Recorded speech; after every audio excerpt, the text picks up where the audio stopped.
I said crypto mining is facing a massive crisis. Not too long ago, I had a conversation with a young, impressionable male.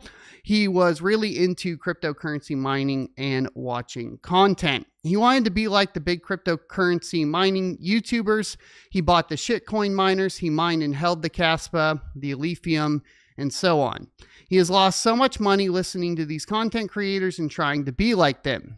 These creators make money off the sale of the miners. Without the affiliate revenue, they would be completely broke.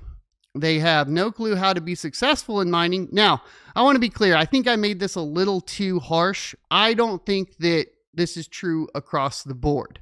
But it is very clear that we have a lot of people that, you know, the clickbait is, I shut off my farm, I turned it back on, I shut off my farm, I turned it back on. This is kind of like the latest thing to do within the cryptocurrency YouTube space.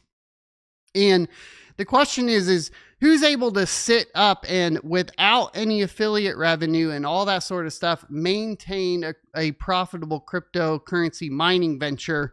And I would say by and large, a lot of cryptocurrency YouTube mining influencers are not capable of doing this. And I'll be completely frank, I have failed at this and had to restart it multiple times as well. So it's me too, right?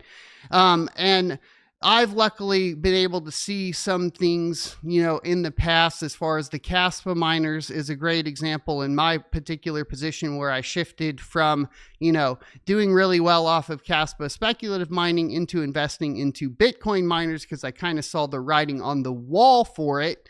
But I don't think that, and what I noticed is when all of that kaspa, and this is where that really kind of, this whole thought process began, right? Was the fact that we had a ton of influencers moving into selling cryptocurrency mining equipment for kaspa in particular. Now, I did have, and we actually have it back here to be completely transparent, Ice River did, not under any contract or anything, but Ice River did send me a KS0 Pro in exchange for making content. I did make a short on it. And I didn't have like glowing things to say about it in particular. So obviously, that on top of not really wanting to pursue that with the direction of my channel in particular, I didn't continue anything on with them. And that will be important, obviously, as we talk about this more. So complete transparency as far as that is concerned, right? But let's go ahead and hop into it more. I say that they cover it up with statements like not financial advice, or justify it by saying it's just for fun and they can afford to lose it. I've seen multiple content creators with this perspective. Now, in the past, I have utilized the statement not financial advice as kind of a coverall, right? That's a cover your ass statement. And it is, there is an argument for that having to be stated at all times for all types of potentially financially related projects. It's something that people say to essentially cover their ass and not get in trouble. In the case that somebody follows what they said to do and then loses money, they obviously don't want to be caught in a lawsuit. The thing is that when this is said, it should, in general, and I'm just saying, raise a red flag as an audience member if these kinds of statements are being utilized, because it is basically telling you right off the bat that they don't want to get in trouble if you lose money, which means what is there? Well, there's obviously a potential for you to lose money in that particular case.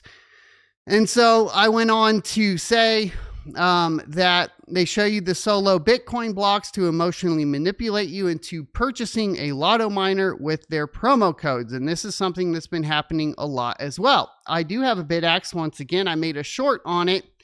And these are mistakes that I have personally made that, looking back, I wish I wouldn't have even done a short on the kaspa miner or the Bitcoin solo miner, because the more I think about them and the more I think deeply about what kind of a cause and effect that has on the viewers of the channel, the more I regret, you know, having put any of that up. Now, is it the worst thing in the world? No, I think there's way worse things being done within cryptocurrency in general, but I don't want to just gloss over the fact that these things are happening, because it is causing, at least from what I have been experiencing from getting emails and DMs from people, not usually in relation to my videos, but other content creators' videos, that they have gone in really heavy and then gotten financially ruined by, making large purchases of this equipment. And I think it's a really dangerous thing, and it needs to be addressed so that it is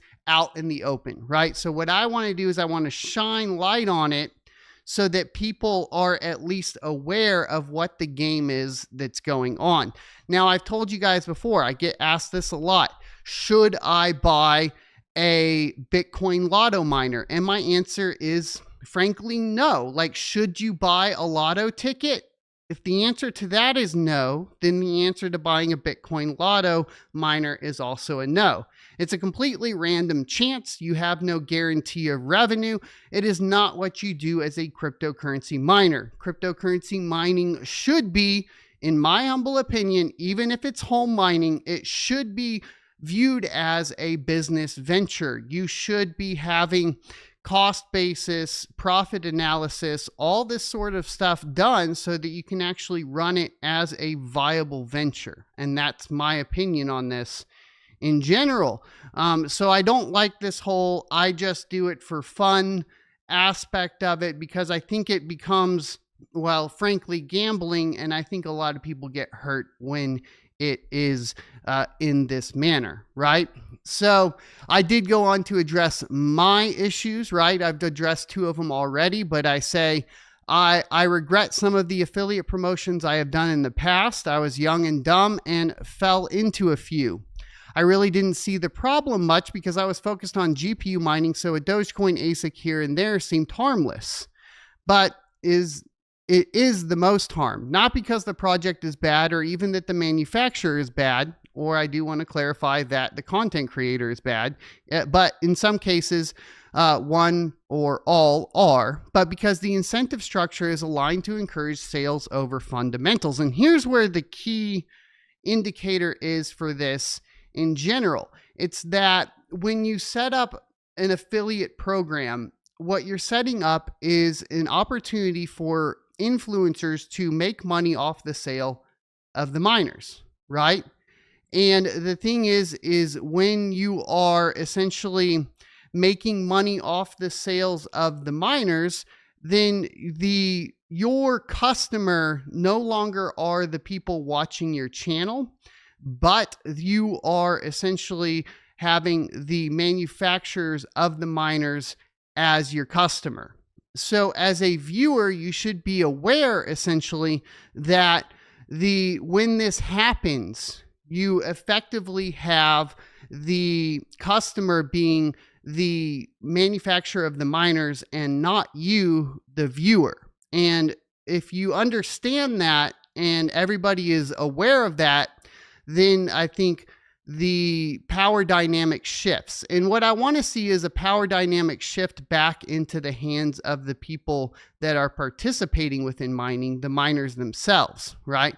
We've seen miners basically over the past cycle essentially lose a lot of influence over the cryptocurrency market. Some of this has been due to, of course, the shift to proof of stake for Ethereum and the rise of proof of stake in general. Some of it has been because large power cooperatives and companies are effectively taking over the entire market. And I think that when you take a look at that and understand that miners are losing the influence over cryptocurrency in general, that you also start to realize that that is messing with the entire incentive structure of cryptocurrency as a whole. And then you have to question, like, is cryptocurrency holding to the fundamentals that it was originally intended for? And my argument would be it would be moving away from that in general, right? So that's kind of how I think about it. But let's go ahead and continue on. So I said this is why I changed my incentive structure to subscriptions, because it aligns my incentive with the audience and not the coins or the miners. Hence the obviously the Locals over here, there were two things that I hope you enjoyed this clip from the Crypto Mining Show. If you would like to see more from this particular episode, take a look up here. Don't forget to also subscribe to the channel. And if you want to support me directly, you can go to sonofatech.locals.com and become a member. Thanks for watching, and I will see you next Tuesday.